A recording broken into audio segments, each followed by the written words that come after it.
Chelsea against Manchester United. Huge game in the Premier League. 5:30 kickoff on Saturday. Manchester United played brilliantly against Spurs in midweek, kind of overshadowed by the actions of Cristiano Ronaldo.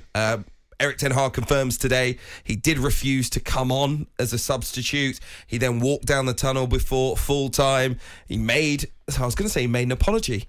He didn't make an apology. He just came out to say sometimes things happen in the heat of the moment. He tried to make excuses, basically. But yes, the narrative around Ronaldo has now superseded the fact that Manchester United played their best game in probably a year or more against Tottenham Hotspur, a 2-0 victory in midweek. And they go to Chelsea with a little bit of confidence, maybe a little bit of detraction by the story with Ronaldo, but they should be very positive going into this game. I think two very evenly matched teams at this point in time.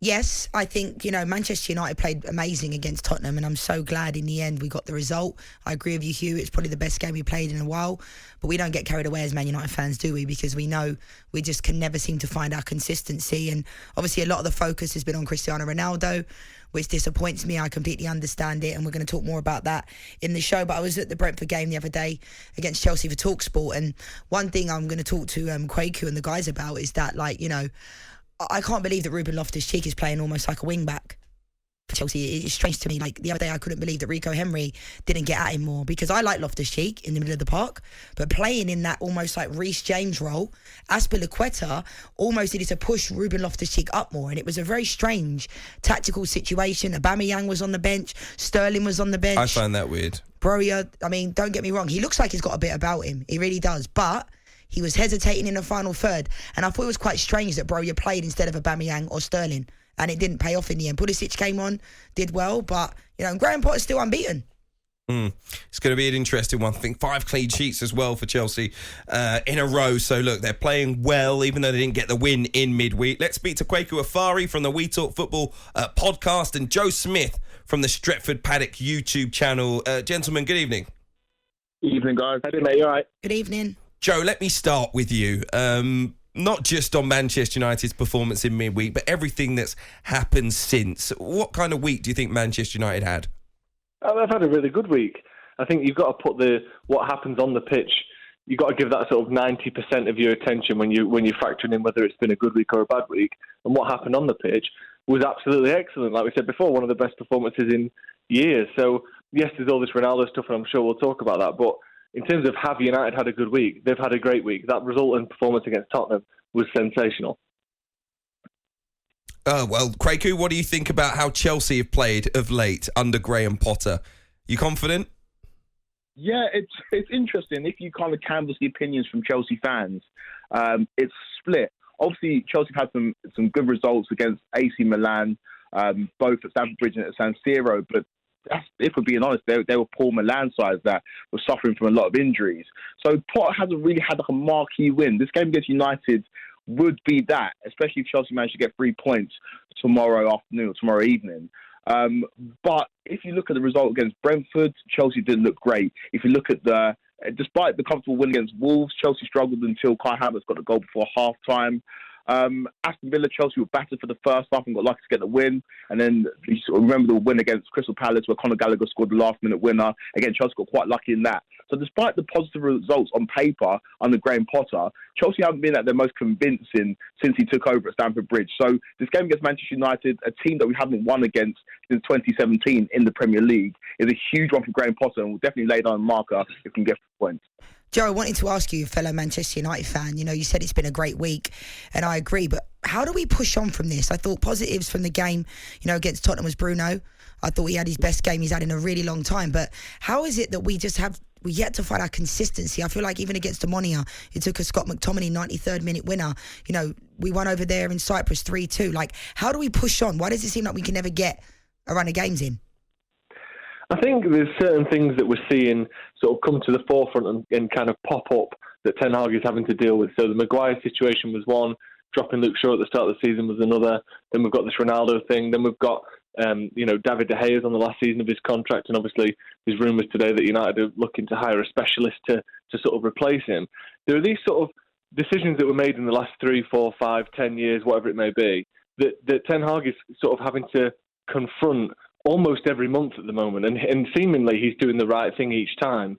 But there's just been this long-standing history of Man United just getting decisions wrong, and that eventually affects things on the pitch. And I think the reason why we can't find this consistency is because there are too many things at the club that have been done wrong over the last 5-10 years that have to be ironed out over a longer period of time, 6 months, 12 months, 18 months, whatever it is, by Ten Hag. And I think it's going to take him a while to sort of fix those problems that have been a long time in the making. Kwaku, I had a conversation with a couple of Chelsea fans earlier on this week, and my view on Chelsea is that in terms of the football that Graham Potter is playing, he's definitely stabilised Chelsea. The clean sheets indicate that. But more so than maybe any other fan base, I kind of feel the Chelsea fans are happy if the football's a bit, dare I say, dull. Because you've had it before and you've been very successful. It hasn't been 5-6 goals every single week. It hasn't been 4-3s and drama at both ends. It's been 1-0s, 2-1s, controlled the game. It happened under Tuchel. It happened under Conte. It happened under Mourinho. It's been successful for Chelsea. Does that mean that Graham Potter doesn't have to set the world alight with his football just yet? Yeah, Chelsea fans, because especially when we came to prominence, when Abramovich came to power and bought Chelsea, it was under Jose Mourinho, and the football was very pragmatic. Remember how resolute defensively those sides were. So Chelsea fans, more than any other fan base in the country, have got like a stomach for pragmatic football. Like you say, Conte, Mourinho and Thomas Tuchel employed that style at Chelsea. Obviously, Graham Potter's cut from a different cloth to those guys, and he's been brought in to maybe play that more expansive and progressive style of football. But at the end of the day, Chelsea have been built on trophies and success. And if Graham Potter can bring that, then he'd be embraced by all Chelsea fans. I think the slight concern comes from the fact that he's rotated this side heavily on multiple occasions. Against Wolves, it worked. Against Brentford, it clearly didn't. And if you look at Manchester United, they played arguably their strongest side against Tottenham, got the win, and now they're coming into this game with momentum. Chelsea rotated the side heavily against Brentford, didn't manage to get the win at the GTEX Community Stadium, and now going to this game against Manchester United knowing that they have to win. So I feel like in terms of the opinion on Graham Potter from all Chelsea fans, it's positive at the moment because the results are positive. But if we lose to Manchester United at Stamford Bridge, that can quickly change. Kwaku, why do you think he is rotating the squad so much? Do you think it's because he doesn't know his best 11 yet? Why do you think he's rotating so much? Yeah, he's trying to see these players. He's trying to feel them out, trying to understand who works where. And Graham Potter's been very clear, and I thought it was amazing if you watch the Amazon coverage of the Premier League when Chelsea played against Brentford and Thomas Frank's talking to Graham Potter. Thomas Frank asked him, "Why do you change your formation so much, or why do you change your team so much?"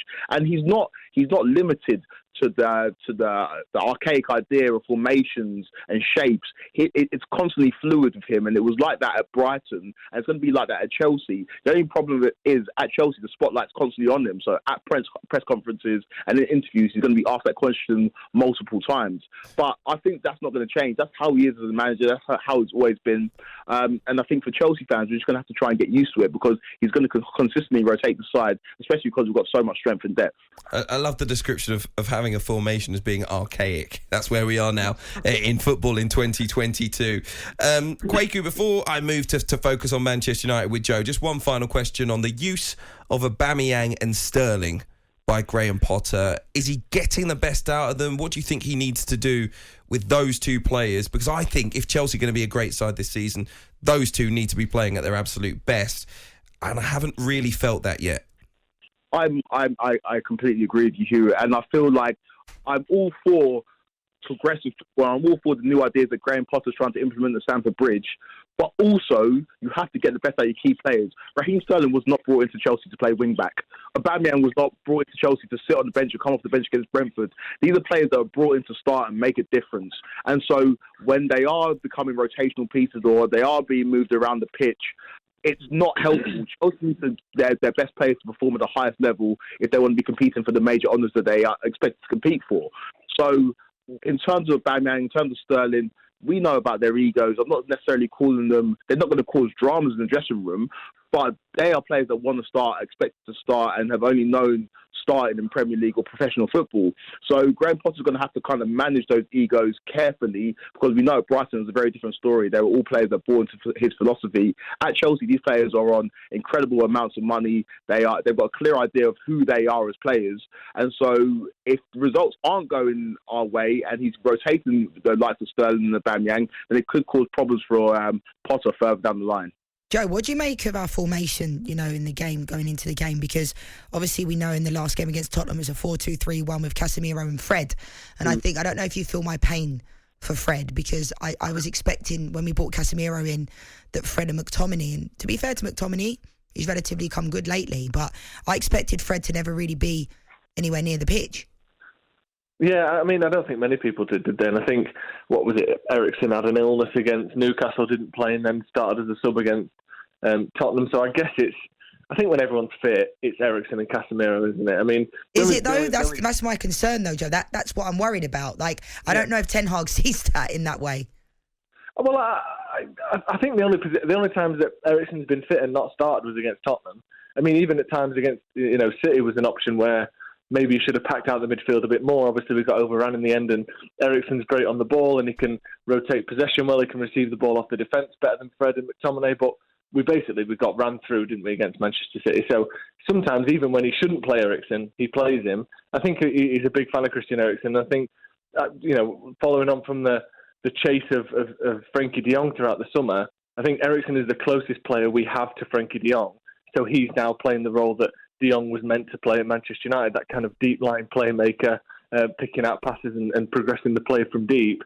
And I think that when he's fit, basically, he plays every week. Yeah, no, I like Eriksen, but my only concern is that I feel like Fred and McTominay, Ten Hag seems to like them. He seems to either bring them on. Yes, Scott McTominay scored the goal against Ammonia, but I just felt like they were going to be... Fred had a huge impact the other night. Fantastic. In what way? He scored a deflected goal?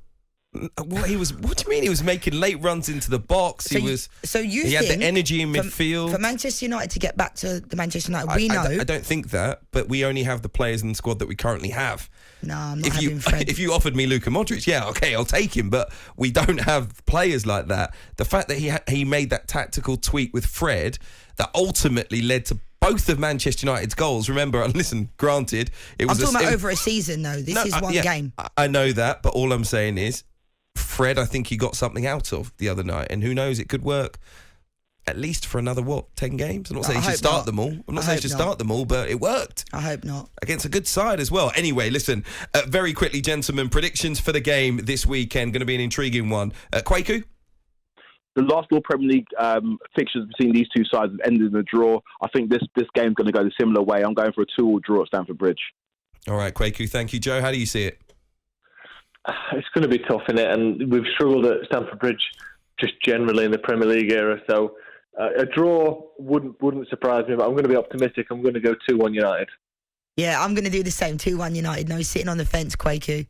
I think it'll be a good one. 2-2 this weekend. I think it'll be a draw, but I think we'll see plenty of goals. One to look forward to. Chelsea against Manchester United in the Premier League this weekend. Kwaku Afari from the We Talk Football podcast. Joe Smith from the Stretford Paddock YouTube channel. Thank you for joining us.